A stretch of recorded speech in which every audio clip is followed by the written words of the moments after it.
Aishah brings with us lots of many years of experience. She has over 20 years of regional and global financing, partnering experience with companies, all right, covering, companies that operate not only in Asia Pacific, but we're talking about Middle East, Africa, Philippines, and then across different industries as well, like technology, finance, and education. Okay, so listen to Aishah because she's got a very interesting career journey. And for those of you who are just, pining to hear like, I'm out of the market now, how can I get back into market? She's got a wonderful story to share with you there. Now, I'm not an expert on the finance field, but she's got lots of different areas of specialization where she talks about controllership, technical accounting. I know that one is like getting very popular. Statutory reporting, SOX, tax, audit management, revenue recognition, that I know, from a business leader perspective. And so she's the go-to person on transformation, quite similar to what Genevieve does on the Com and Ben perspective, but hers is more about tax reporting and stuff like that. Okay, so Aishah, are you there? Are you getting, okay, I need to, yeah, okay, testing. Okay, can you share your deck, and then I think the crowd will be so keen to hear from you. So over to you, Aishah. So everyone on the call, do remember to post your question while Aishah is getting ready. I can see her deck coming up. All right, please post your question to menti.com. I see there are 35 questions out there already. 3893612. Do remember that. Okay, so Aishah, I see that you're all ready. Over to you. Yeah. Thanks, Eileen. Can you hear me? Okay, perfect. Great. Okay, thanks so much, Eileen, for the introduction. Hi, everybody. Good afternoon to everyone. Thank you for attending this talk. And I really enjoyed what I hear from Alex and Genevieve. And I'm sure the rest of the audience here, enjoyed it too. So the topic that I'll be touching on today is, what do hiring managers truly value in a potential hire? So I've been a hiring manager. I manage teams, and I've been having to hire team members. So today I'm giving you a perspective, my perspective of it. My name is Aishah Jafar, and I'm the Senior Director of APAC Finance at Red Hat at Asia Pacific. So before I start, before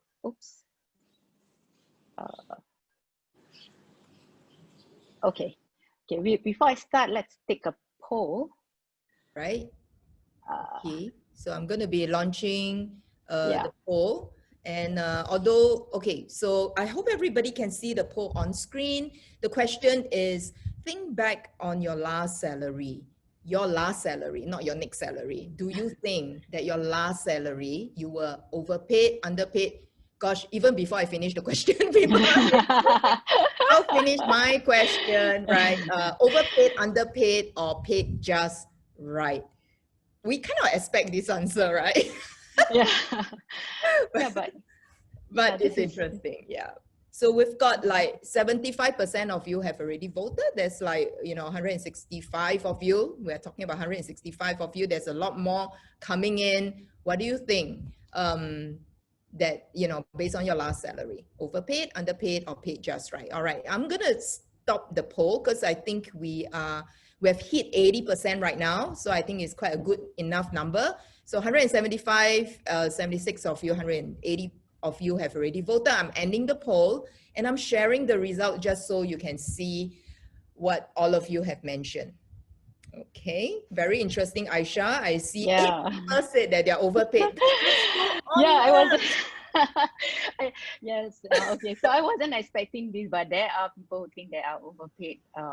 And most of the time, we would expect the answer of, people being underpaid or feel that they are underpaid, and there are, people who think you are paid just right. So these are very interesting statistics. In a way, this shows how we perceive our value, isn't it? Yeah. So, yeah, but it's good to see 40% said they are paid just right. Yes, yes. It's quite a fair crowd. Yeah. Okay. So, So let me introduce myself. Eileen, I'm kind of struggling a bit with. It's Uh, fine. I can see your slide, your okay. picture. Yes, you're good. Okay, great. So yeah, we'll get a bit more into the results of the poll later. So for now, let me introduce a bit about my profile. So I've got, as Eileen said, more than 25 years of the work experience, mostly in management position. So I've been working in largely in finance and accounting departments of various multinational organizations. So these are the companies that I worked for, largely IT information companies. I chalk up quite a number of years of with Thomson Reuters. Currently, I'm with Red Hat. So I've held roles as Eileen mentioned, across Asia Pacific region, Middle East and Africa. And in Thomson Reuters, I was given the opportunity to lead in a global function. And I have team that is based in Canada, US, Latin America, and Europe. And throughout my career as manager of teams, I have led team sizes of, a 3-person team to as large as 85 people team that spans across APAC. I have had to hire individual contributors, specialists, team leaders, regional controllers, finance director, etc. Quite varied, and a lot of them with the finance background, because that has been, kind of the area that I've specialized in my career throughout my career. And Eileen also mentioned finance transformation. So people with project management background, that's where I hire program director, project managers. So I have had good hires, most of them are, but of course there has been instances of some not so good ones. So as a hiring manager, if you were to come to me for an interview to join my team, so the question is, how do I perceive your worth? So that's what we're going to talk about in the next 15 minutes or so, and I will be sharing with you some stories and experiences which hopefully you will find useful. And I hope to get you to take away a tool which I have used successfully personally myself as a hiring manager, and as a person going into interview looking for a job. So okay, before we go on, let's take another poll. So Eileen, are you ready? So the question Okay. is, yeah, Hang on. this is the Yeah. second poll. If Yeah. you were to take 2 to 3 years off work, what sort of salary do you expect to get if you want to join back the workforce? A question is always deemed as the great question, because when anybody asks the question and the speaker has an answer, that's why we call it a great question. And so, so true enough, someone asked the question, right? If you have taken a gap year of 2 to 3 years, what sort of salary do you expect if you plan to return back to the workforce? Yeah. As I said again, there are 3 choices here: same as before, more or less. And I think we've got more than, close to, okay, more than 150 people have already voted. Okay, so the speakers and the moderator can see what you have voted, but once I've closed the poll and share the results, then only then you can see. Quite interesting what you've seen here.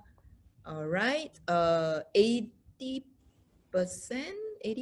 of you have voted. Yep, 80%. I think we can end the poll, and I'm gonna share the results with everybody, and you should be able to see on screen. There you go. Okay. Okay, so some of you expect the same, which is pretty normal. But interestingly, there are those who are expecting to get more, and some of you expect to get less. And I can guess some of the reasons why. Okay, so let me share a story about my return from sabbatical journey. So I took, before I joined Red Hat, I actually took a 2-year break after my stint in Dimension Data. So I needed to take time off work to attend to my family matter, and my son and my mom back then needed me. So during this break, while I attend to my family, I also managed to squeeze in to learn new skills, travel the world a bit, check off some of my bucket lists, and do something meaningful to contribute back to the community. So to me, that time was well spent. But after 2 years, I was actually ready to go back and rejoin the workforce. However, I was wondering, should I stick to the same line of work? Remember, I took up some skills, new skills. So, should I switch? So that question will be in a lot of people's mind, especially if they are thinking about switching roles. Should I stay within the same industry if I want to stick to the same role? As you know, my experience has been largely in IT company. So would I want to try a different industry? And what is my value? So you notice here, I spell out value with a full stop in between. And there's a reason for that. So I put on my old hiring manager's hat and think about how I assess candidates when I interview them and their value. And I applied this on the other side of the table as a candidate looking for a job. And that's how I get this role at Red Hat. So what is this value that I'm referring to? Okay, so the letter V. Anyone want to guess what V could stand for? Okay, guys, type in the chat. Type in the chat what you think V is for. Let's see if we've got some intelligent guesses from the crowd. What do you think V stands for? We've got our first sticker, value to organization. That's from Philip.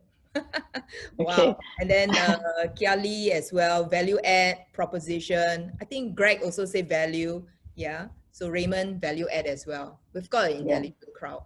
Yeah. So, okay. So no surprise here. It stands for value, importance and worth, estimate, monetary worth, so all those answers are perfect answers. So, so let me share a story with you. So recently I met with an ex-colleague for lunch, and she needed a bit of advice. She's been interviewing as she was coming to a crossroad in her career. So the recruiter that was working with her actually told her to kind of lower her expectation, as she could only get a lower salary than what she's currently drawing. So, and according to this recruiter, this is due to the COVID-19 situation, and it is an employer market. So I'm glad, you have heard from Genevieve, you have heard from Alex, that, the research, doing your own research is very, very important. So to her, since she have read the news and the market seems to report on job losses, she assumed that what the recruiter said to be true. So I was actually surprised because this lady is of Japanese nationality, and she has a US CPA and has been working in various finance roles and some managerial role also in MNCs in Singapore for the last 10 years. So, immediately I know that she, as a hiring manager, she commands a premium in her salary. So I think, I'm looking at Genevieve to see whether she agrees. So I, that's my advice to her, to do the research, and, and I gave her my perspective of what she commented to me. So the lesson to take away here, if do your research about your value, because if you don't, you may lose out on opportunities. So, okay, we're going to go to A. So this time, the letter A. Do you want to hazard a guess? I know. What it could stand for? Yeah, so guys, just type in the chat what A stands for. Florence say attribute. Betty says action. Shaikh says attitude. And Kareen says attitude as well. Someone says ability, agility, aptitude, achievement, aspiration. Wow, there's a lot. Whoa. Yeah. Attitude. There seem to be a lot of vote for attitude. Attitude. Yeah. Yeah. Attitude is definitely a good answer. However, the value, the A here in my value is actually authenticity. So, I guess Aishah. I didn't. Hello. Yep. I was just thinking whether you know what I'm gonna be saying, right?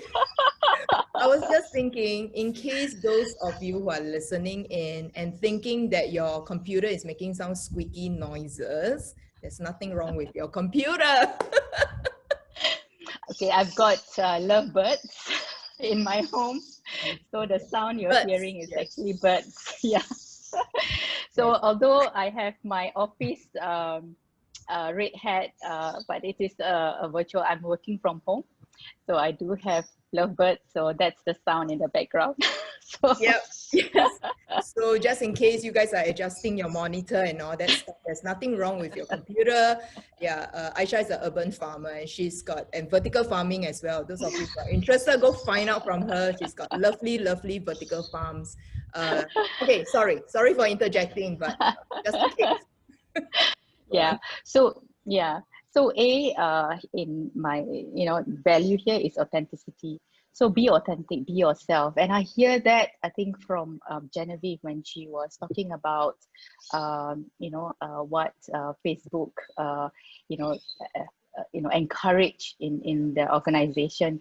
So I think a lot of remember what the hiring managers and interviewers have gone through many candidates, and they can usually tell fakes from precious gems. So don't try to be someone you are not. And share a human story. Prepare yourself to share a meaningful incident that the interviewer would remember. But do make sure that your stories are relevant and applicable to the organization you hope to join. Don't digress into other topics, as it's quite easy to do so. So as a hiring manager, authenticity with sharing of a true and relevant story will definitely put you in a good light. Okay, how about L? Lifestyle, leadership were the two guesses. Joseph was quick. I think he's waiting already. Okay. It's like Remember, very fast. remember, Learned. I think Sun Heng or Chiang Sun said learned. And then there was another vote for leadership. Leverage, listening skill, likability. Oh, wait, okay. liability? Hello, Nora. Nora said liability. Oops, interesting one. No, Yeah, I give you a picture here. Good one, Nora. Yeah. I give you a picture here. I thought I heard listening skills. So I think that's the answer actually. But why do I put a lock and a key here? Because it's very important that you listen to the role requirement. You hear it time and again. And Alex says this and Genevieve says this. The role requirement is actually quite unique to the organization. So when they open a role to hire, it's because there are pain points that the organization is trying to address by hiring this role. So, your ability to link, letter L again, what you listen in terms of role requirement to the value that you can bring, and once you link that, lure the interviewer into why you are the one to solve their problems and lock that deal. So hiring managers will always look for, are you, providing solutions? Are you able to suggest solutions to, the requirements of the role? And the solution can be through your experiences and through what, the stories that you share. So unlock for them, from their pain points, because you listen to their problems and offer the solution. So don't assume based on just what you read in the job description, as these sometimes can be relatively generic. So listen carefully to the role requirement. Okay, next. You. Yes, guys. You. What does you? Unique. Shaikh said unique. Again, he has prepared his answer. Yeah. Okay, I share with you the picture. I know Yeah. USP, unique selling points. That's what RV shared with the crowd. Okay, Yeah. very nice. Anyone Yeah. else? Anyone else? No. Okay, Yeah, cool. yeah, and that's correct. Bingo, it's unique. And you heard also again from Genevieve just now. There's so many dimensions of a role and what the person can bring to the role.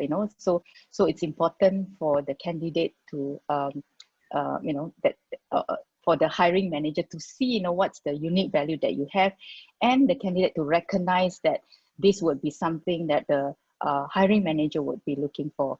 So and it's also you also to understand that the role will be benchmarked and would have a budget. And we heard how Genevieve talk about the salary range that is large organization would have, how they pack the role, the profile, the level. So all that kind of set the budget that the hiring manager is looking for. So it's important for you to recognize this, that these would be what the hiring manager would be looking for. So the hiring manager will give the recruiter the role and the budget. So the understanding this is quite critical. So be clear about how you are unique, and give example about the stories that highlights your unique capability. However, do ensure when you share those examples, be succinct in your stories. Don't lead the interviewer into a rabbit hole, because one of the experiences I have as a hiring manager going through interview is sometimes people get so wrapped up in their story that you lead them into a rabbit hole, and like in Alice in Wonderland, right? It goes all over the place, but not really getting you anywhere. So okay, we come to the last alphabet. What do you think E stands for? Wow, I think you are seeing a lot already. Empathy, endurance, energy from Bunna, and then enthusiasm, some of the guesses. EQ, wow, lots and lots of from on the words EQ, empowerment, equity, expectation as well. Yes, that's what I have. Empowerment, oh, expectations of both sides. That's what Gyali mentioned. Efficiency, that's what Esther mentioned as well. Experience from Catherine. Jeannie said excitement. Wow. Mm. Yeah, so this picture you can see, I think some of you mentioned a lot of it. So E here stands for energy, so exude that positive energy, because positivity is attractive and it's contagious. So hiring manager love high energy and positive candidates. So it's great to come across as enthusiastic, even if you have maybe a rotten day, But when you exude positive energy and are enthusiastic, you will come across very engaged. So no matter how nervous sometimes you may be, make the session like a conversation, with a friend, because it relaxes you. It also relaxes the interviewer or the hiring manager. So also tell the story with humility and avoid being arrogant, because sometimes, when you're enthusiastic, certain enthusiasm may come across or may be mistaken as loud and arrogant. So when you speak with humility and your authentic self, and you're clear about the value you bring to the organization, you will be that rock star that the hiring manager are looking for. So to summarize, this is what value means. So know your own value. Be authentic, listen to the pain points, link it to your value, lure the interviewer and lock it in. The role is unique, you are unique, and understand that there is a budget and benchmark. So remain flexible. everyone loves energetic, positive, and enthusiastic persons, to join their team. But don't forget, I also mentioned some do's and don'ts, that I weave within what I was sharing with you just now. Do your research. Don't assume. Do make sure that your stories are relevant. The examples you give are relevant. Don't digress. Do be clear and succinct in your responses and stories. Don't lead them down the rabbit hole. Do exercise humility. Avoid, no one like arrogant, know-it-all kind of person. So Eileen asked me, because she received, some question ahead of time. So, I'm gonna answer, I think, there were two that was posed to me. So why do employers always ask for previous salary? I think Alex and Genevieve may have kind of touched on this and answered this.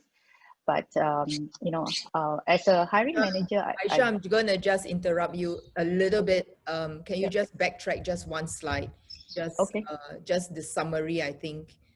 Phoebe, I'm Okay. just doing this for you.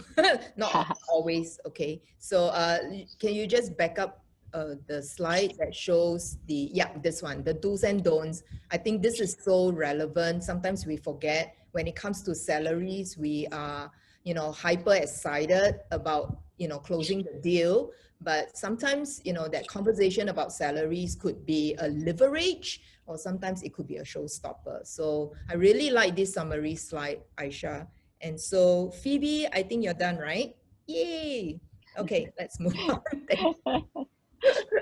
Thanks. Okay, yeah. So why do employers always ask for previous salary?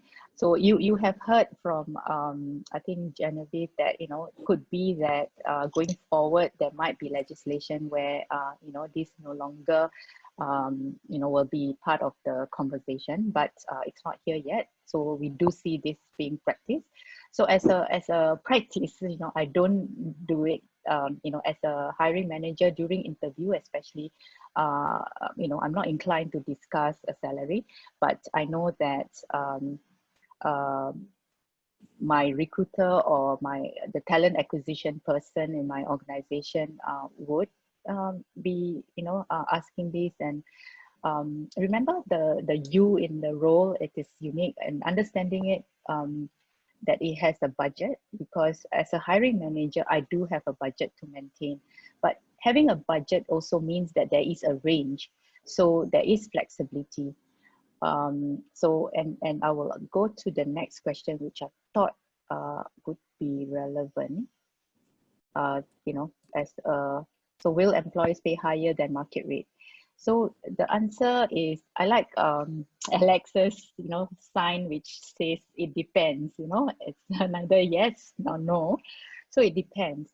So if it is a role that is very very rare to find the skill availability, then or during a certain period of time, then definitely the employees are willing to pay higher than market rate. And then there could be certain cycles where you don't have that many graduates of a certain training, or people with certain experience. So those would become skills that they really would want to pay a premium for. Remember the example I gave you about my ex-colleague who speaks Japanese, has a US CPA, and has got loads of experience and work out of Singapore. So yes, if I have like a payroll manager that is responsible for Japan and other parts of the region, that unique knowledge, because payroll in Japan is very complicated. So sometimes it takes a local to really understand the mechanics of it and how to operate it. How to communicate in a local language is also very, very important. So definitely, companies will pay a premium for such skill, and that will be higher than the market rate. So I hope I have answered that question. I think I've come to the end of my presentation. Thank you very much for listening. So over back to you, Eileen. Thank I'll you stop so much, sharing. Aishah. Thank you so much. I think, guys, you've heard Aishah, and there are a lot more questions that I see in mentee.